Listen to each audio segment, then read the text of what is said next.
जब इंसान गाय पर निबंध रटकर एग्जाम में बैठा हो और दूसरा कुछ उसको आता ही ना हो, तो सवाल हो या फिर चुनौती, कुछ भी दिखे, वो निबंध तो वही लिखेगा कि भाई गाय पर उसको निबंध लिखना है, वो वही पढ़ के गया वही करेगा। उसके आगे की वो सोच ही नहीं सकता, ना तैयारी की है उसने।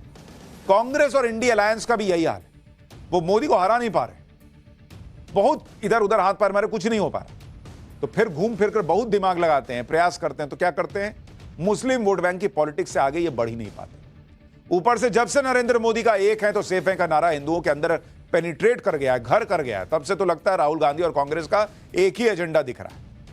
पहला तो ये कि मुस्लिम वोट के लिए कुछ भी करो, दूसरा हिंदुओं को जाति वाले चक्र में फंसाए रखने के लिए जो बन सके वो करो, जातिगत जनगणना की बात करके हिंदुओं को जाति में बांटते रहो, वक्फ संशोधन बिल के खिलाफ खून बहाने जैसे बयान भी आए तो चुप रहो, औरंगजेब के नाम पर दंगा करने वाली भीड़ के खिलाफ चुप्पी साध लो, राम मंदिर और महाकुंभ में भले ना जाओ लेकिन इफ्तारी मिस नहीं होनी चाहिए बॉस।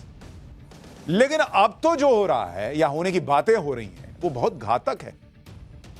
और अब तो राहुल गांधी के करीबी कर्नाटक कांग्रेस के अध्यक्ष, कांग्रेस कर्नाटक के deputy CM DK Shivakumar एक कदम आगे बढ़ गए।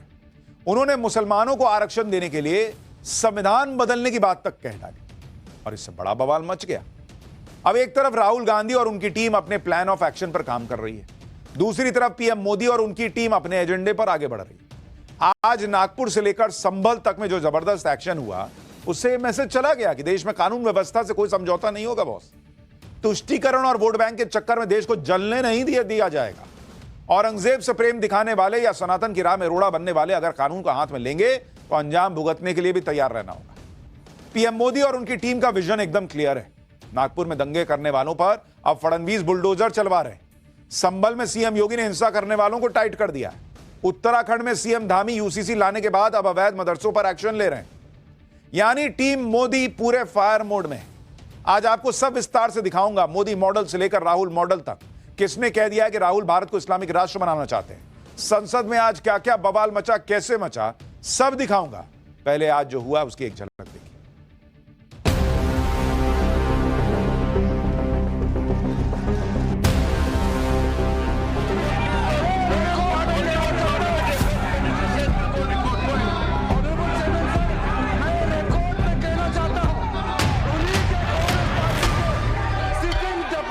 डिप्टी चीफ मिनिस्टर ने स्टेटमेंट दिया है हाउस में कि जरूरत पड़ेगी तो हम संविधान को भी बदलेंगे। देश का संविधान जो डॉक्टर बाबा साहब अम्बेडकर ने बनाया वो कोई बना नहीं सकता।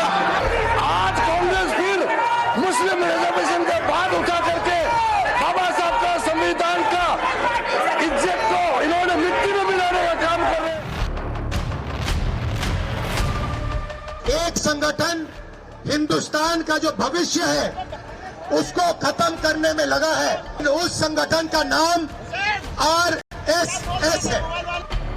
कि राहुल गांधी ने तय कर लिया है अगर उनकी सरकार सत्ते में आई तो भारत को इस्लामिक राष्ट्र बनाने की है। गिरिराज सिंह अनाप शनाप बकते हैं तो सोच मोदी जी की होती है क्या?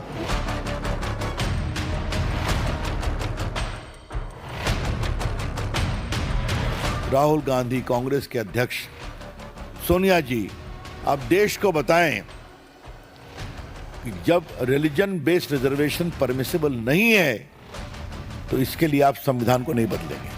I have not said that we are going to change the constitution or not that.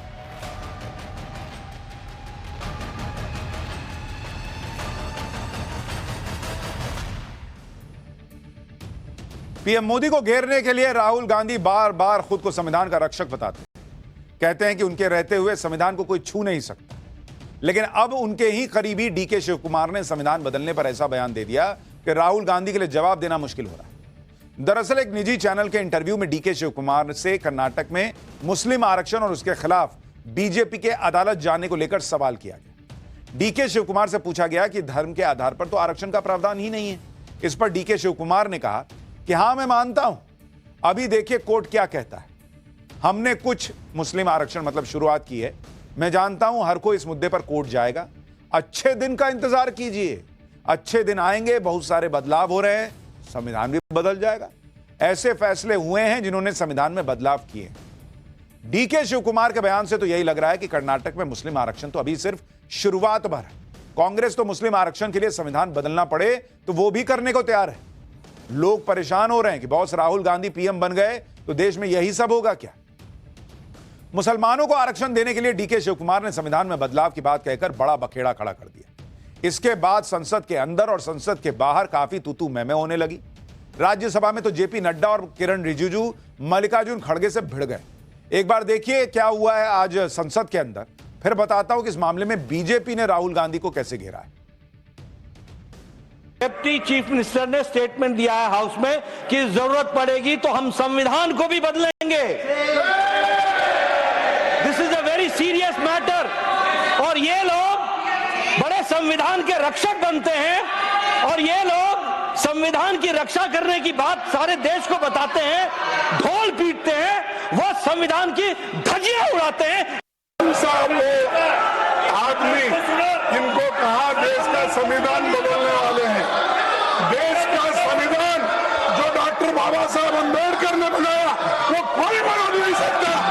Reservation की कोई खत्म नहीं कर सकता और उसकी रक्षा के लिए हम कन्याकुमारी से कश्मीर तक हमने पूरा भारत जोड़ो यात्रा की।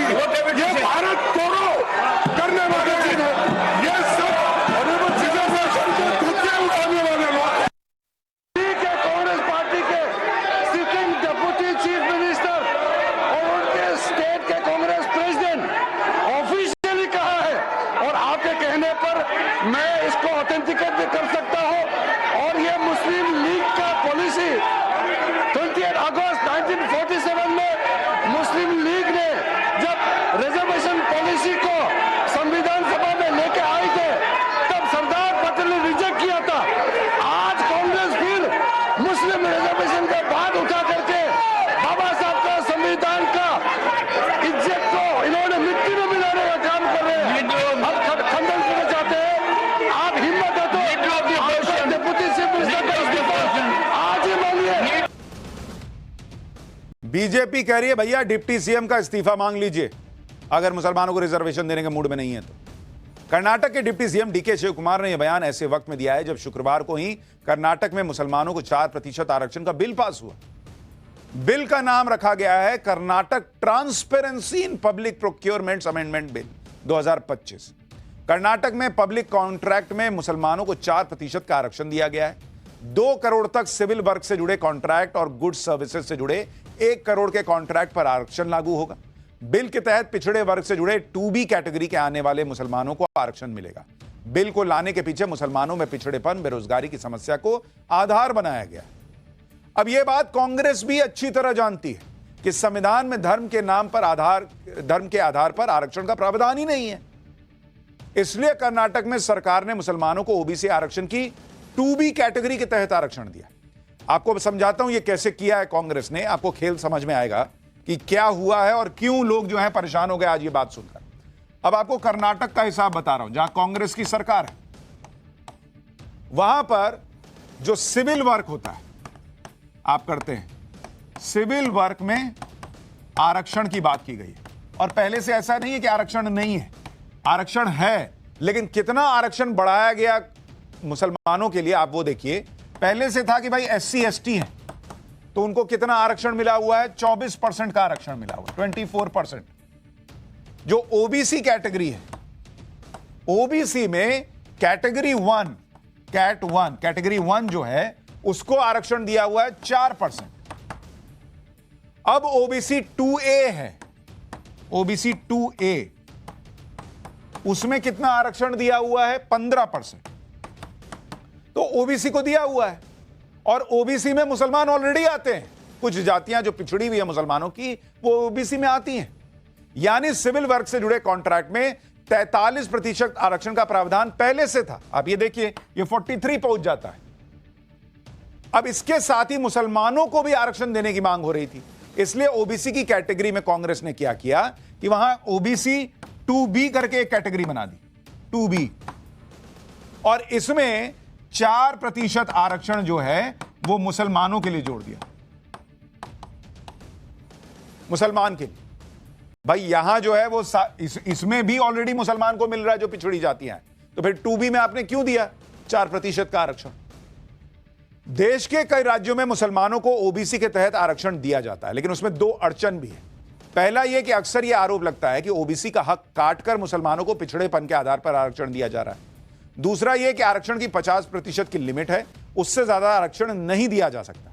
इसलिए मुसलमानों को ज्यादा आरक्षण देने के लिए एक तो आरक्षण की लिमिट को बढ़ाना होगा और संविधान में धर्म के आधार पर आरक्षण का प्रावधान करना होगा, क्योंकि अभी संविधान में धर्म के आधार पर आरक्षण का प्रावधान ही नहीं है। यहां यह बात ध्यान देने वाली है कि राहुल गांधी कई बार आरक्षण की लिमिट को बढ़ाने की बात कह चुके हैं। राहुल गांधी कई बार कह चुके हैं कि अगर वो सत्ता में आएंगे तो वो 50% की लिमिट को तोड़ देंगे। अब उनके सहयोगी डीके शिव कुमार मुस्लिम आरक्षण के लिए संविधान को बदलने की बात कह रहे हैं। इसलिए यहां यह सवाल उठ रहा है कि क्या राहुल गांधी आरक्षण की लिमिट तोड़कर मुसलमानों को और ज्यादा आरक्षण देना चाहते हैं? क्या राहुल गांधी अगर सत्ता में आएंगे तो संविधान में बदलाव करके धर्म के आधार पर आरक्षण का रास्ता खोलेंगे, जिससे मुसलमानों को ज्यादा आरक्षण मिल सके? राहुल गांधी को लेकर बीजेपी यही दावा कर रही है। केंद्रीय मंत्री गिरिराज सिंह तो यहां तक कह रहे हैं कि राहुल गांधी भारत को इस्लामिक राष्ट्र बनाना चाहते हैं। एक बार गिरिराज सिंह को भी सुनिए। राहुल गांधी ने तय कर लिया है, अगर उनकी सरकार सत्ते में आई तो भारत को इस्लामिक राष्ट्र बनाने की है। ये असली चेहरे सामने आ गई। तो ये जो मुस्लिम वोट बैंक पॉलिटिक्स में वन अप मैनशिप चल रही है, ये कहां तक जाएगी? बीजेपी इसकी बहुत भर्त्सना करते हैं। राहुल गांधी जी, आप क्या मिस्टर अपने जो उप मुख्यमंत्री हैं डी शिव कुमार, उनकी टिप्पणी पर आप कोई टिप्पणी करेंगे? क्या आप देश को क्लैरिफाई करेंगे कि कांग्रेस पार्टी संविधान को नहीं बदलेगी अपीजमेंट के लिए? आप सोचिए बॉस कि यही राहुल गांधी वो संविधान की कॉपी लेकर घूमते हैं। मोदी जो हैं, नरेंद्र मोदी जो हैं, वो संविधान बदल देंगे, संविधान खत्म कर देंगे, और आज उन पर, उनकी पार्टी पर आरोप लग रहा है कि ये लोग संविधान बदलने के लेवल पर जा सकते हैं मुसलमान को आरक्षण देने के।